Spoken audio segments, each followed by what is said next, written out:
O descenso do tráfico de mercadorías na Pobra, que se veu acentuando nos últimos anos, levou o BNG a pedir á Xunta que busque unha solución para facer fronte á perda de competitividade do porto pobrense. Tras debater esta cuestión no Parlamento en alo menos 2 ocasións, agora o BNG leva unha moción a pleno, instando a Xunta a iniciar os contactos coas empresas consignatarias na busca dunha alternativa. Chama a atención, pois sobre todo de unha temporada a esta parte, chama a atención que cada vez hai menos barcos neste porto, que as empresas consignatarias levan xa tempo tamén queixándose, mesmo hai algunha empresa que, se non pechou, pois está en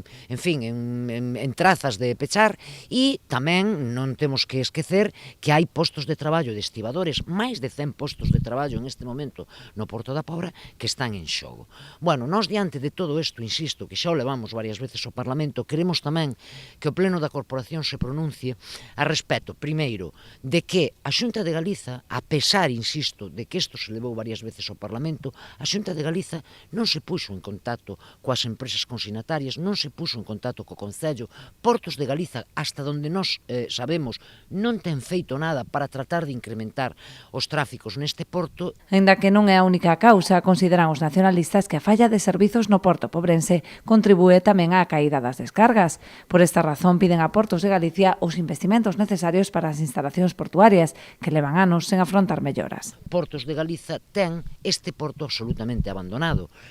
Bueno, hai moitas deficiencias que agora non é o caso de detallar, que aínda hai pouco que as temos detallado, pero que efectivamente para atraer tráficos de mercadorías, de outras mercadorías, incluso que non sexan túnidos congelados, para atraer outros tráficos, o que hai que facer é ter un porto en condicións. E este porto, xa o levamos dicindo hai moito tempo, non só nós, sino que estamos trasladando a queixa dos propios usuarios, non está en condicións. Ademais dos postos directos que xera a actividade entre estibadores e persoal das consignatarias, dende o BNG destacan a importancia da actividade portuaria como dinamizadora da economía local.